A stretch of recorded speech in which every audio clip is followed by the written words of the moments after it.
All right, we're going to do a real quick demo here of the BracketPal tournament system. So if we go to demo.bracketpal.com, we can log in, and the username is demo, and the password is demo. We sign in. From here on the home page, we can click Add Tournament,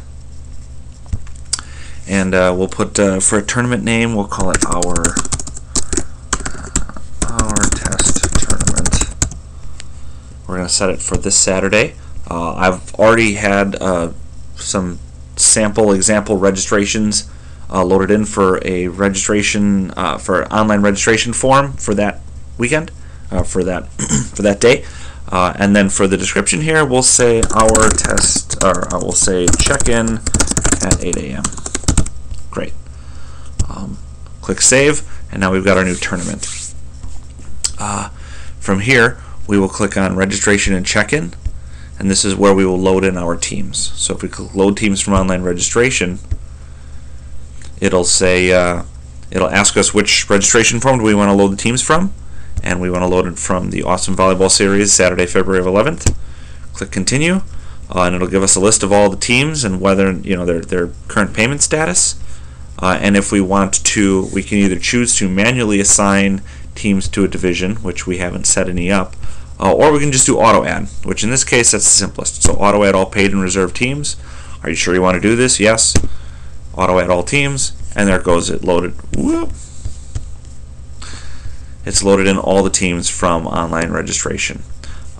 This is also the same page the morning of the tournament that you would use for checking in or checking out teams. So as they arrive, you can click check in, and they will be checked in. And you can have multiple people doing this at the same time, and it will work across the board. If you need to manually handle adding a team, like dealing with walk-ups, for example, you can click register a team. You can enter in that team name, team whatever. You can put in a club or an organization if you want, and then you can add each player one per line.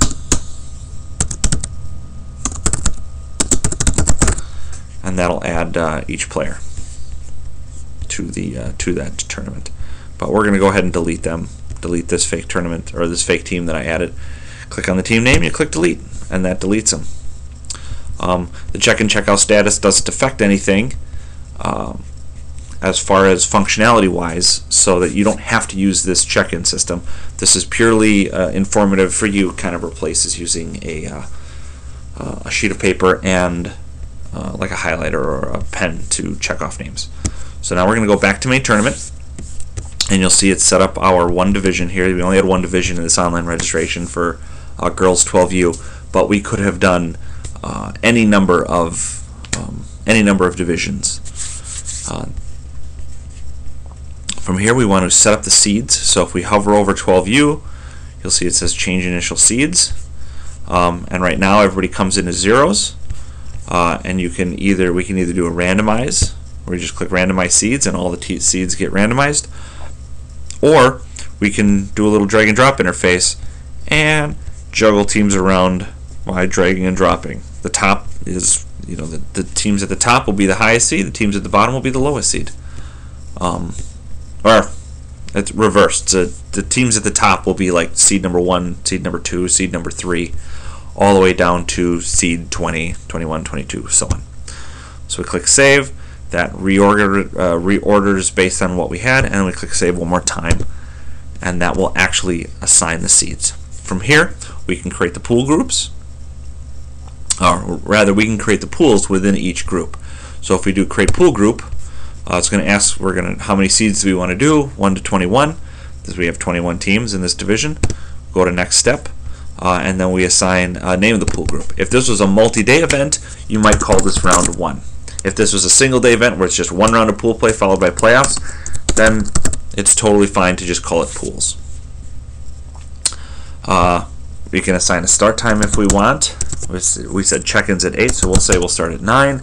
We got 30 minutes per match, and we want to do, it's going to give us some recommendations for how many pools to create. So we have 21 teams. It's recommending we do 5 pools, 4 pools of 4 and 1 pool of 5. That would get us to 21 teams.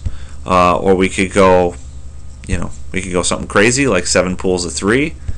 I suppose that's not that crazy. Or 3 pools of 7. We'll do 3 pools of 7 just to keep it simple. And then it also has a little option, pools of 7 teams will play 1 game per match. And then it's also asking, are we doing games or match play? In this case, we're only playing 1 game, so we'll say games. If we were playing actual match play, where they play 3 games per match, best 2 or 3, then we would set this to 3, and we would change this to say matches.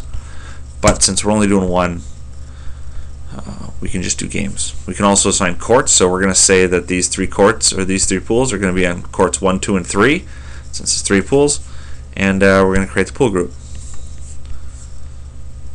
So we have our pools, 7 teams, 21 matches each. We can click the print pool sheet to actually print a pool sheet. Pool sheet looks something like this. 17 pools, obviously a long pool with lots of stuff on it. And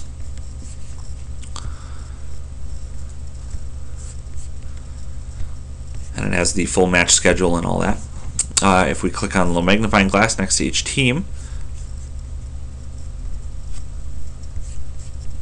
we've got the match results up at the top, and then we've got the play schedule below with courts and time assignments. And we can choose to record matches in one of 2 ways. We can either record them individually, where we click on each match, click the record button next to each match, and enter in the score, or we can do all of them at once, and we just enter it, rapid fire, enter in all the scores.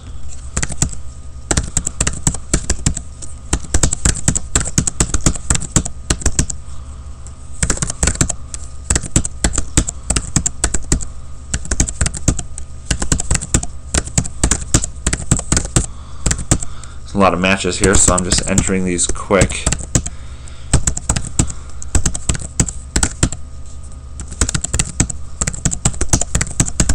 Alright, so we got all those entered. We click save, and it goes and does all the math for us up at the top.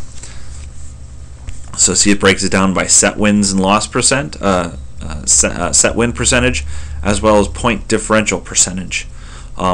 So we're just going to say that we won't do any kind of tie-breaking for this. We'll just go straight through. But if we did need to do a tiebreaker, say we needed to, we have 3-way tie here at 3 and 3. Maybe you do want to run like a mini tiebreak bracket or something. If you need to, you go and you run that. That's done purely on paper, external from the system, and then when you have the final seeds, you would change it. So if for some reason, say McQuaid and LaRue ended up winning this tiebreaker, you will give them 3, and then we'll say that's how it worked out. So McQuaid and LaRue should be 3rd, and Tyndall and Clay should be 5th, and Brown and Fitzsimmons ended up holding their 4. So that's if you needed to do tie-breaking. Most speech tournaments that I've encountered won't deal with the tie-breaking process, and we'll purely just use, if there's a tie in sets, then it'll use point differential. So in this case, it'd be overall point differential percentage, and we would stick with the way that it's set. We click finish pool, and now this pool is done.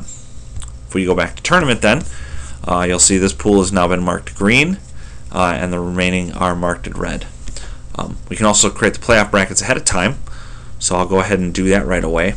So we're bringing in, so if you hover over Girls 12U, you can click Create Playoff Bracket, and then you can click on, it's asking where the team's coming from. In this case, they're going to be coming from pools. If we chose initial seeds, then it would create a playoff bracket based on the initial seeds coming into the tournament, which is not what you want. From here, you want the seeds to come from the pools, so the pools will generate the new seeds coming into this playoff bracket. Go next step. And then we're just going to call this playoffs, but you can make any number of playoffs you want. You can call them gold, silver, bronze, or you could go like video games, and video games will do like diamond, platinum, gold, silver, so on and so on.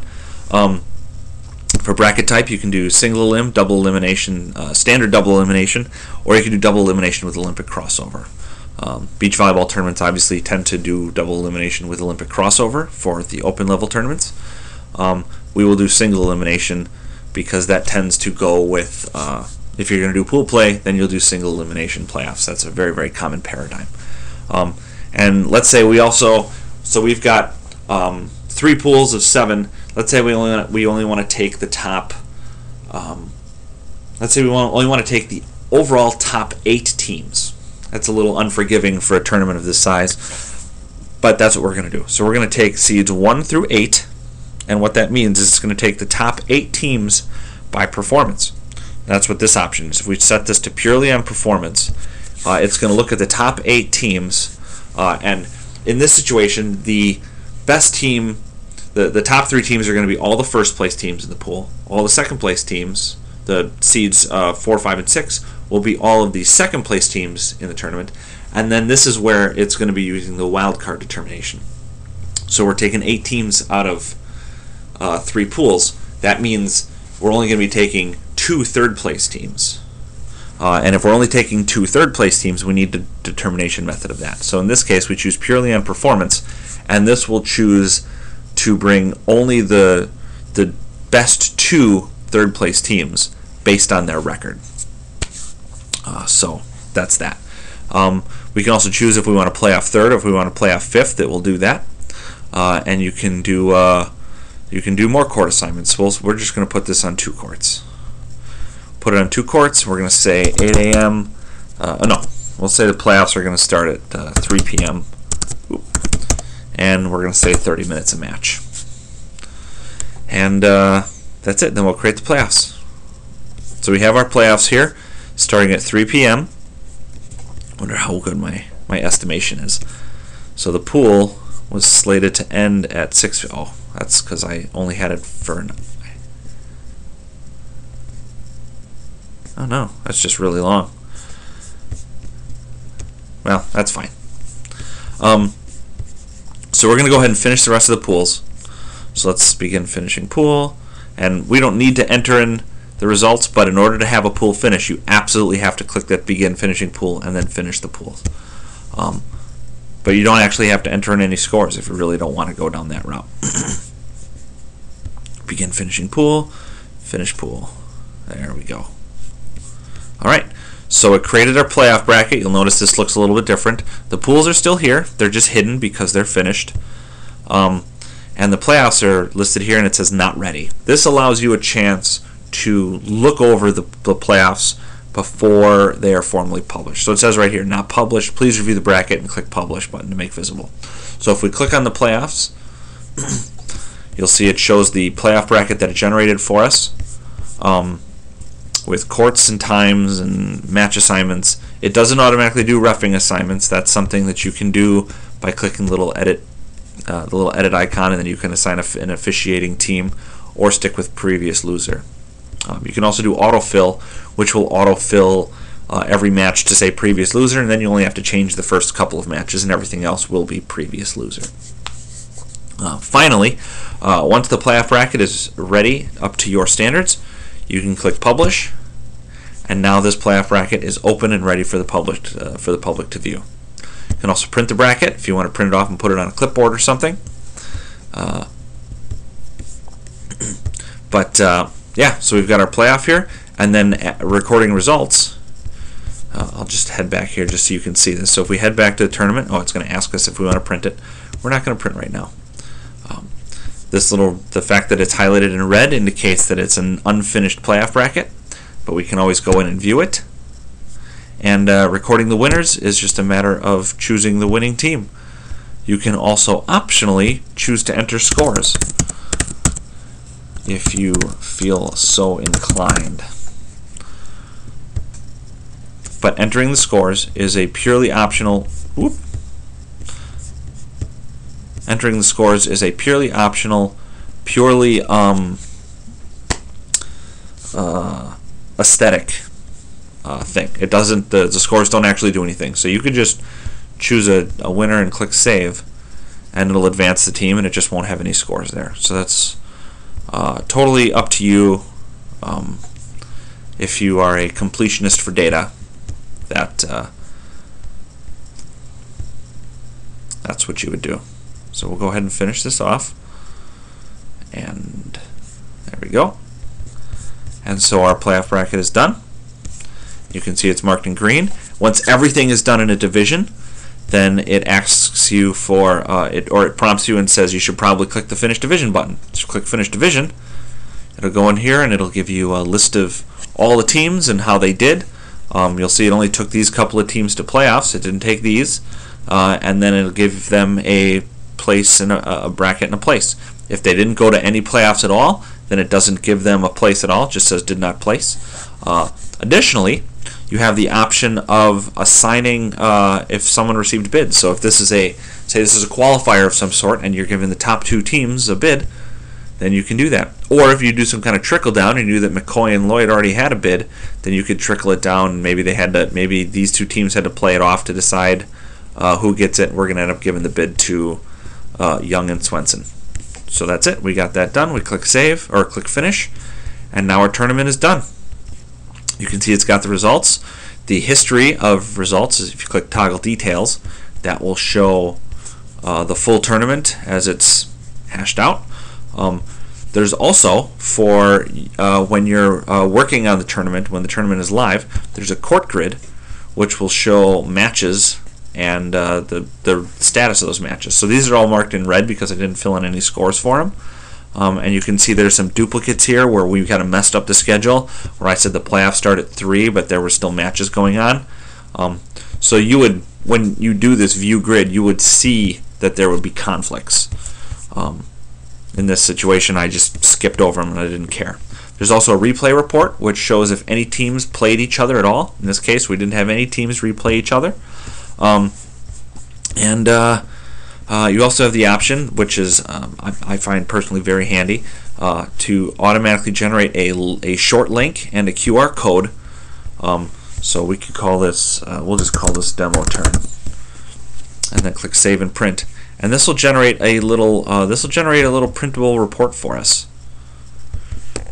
That the point of which is you can print this off a couple of times, hang this around the tournament, and you have you've given folks a quick way to either type in the URL of the address, or if they're comfortable with a QR code scanner, they can scan the QR code and go straight to the schedules and standings online.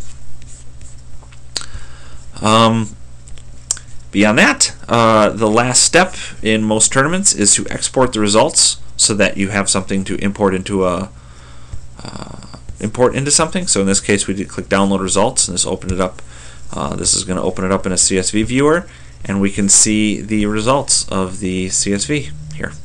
So that's it. That's the overall tournament from start to finish. There's a lot of little bells and whistles that we can use to tweak things and whatnot, but this is the general spiel. So thanks. If you're interested in this, head over to BracketPal.com and click Contact Us, and we'll get you set up with a tournament, or get you set up with a site. Thanks.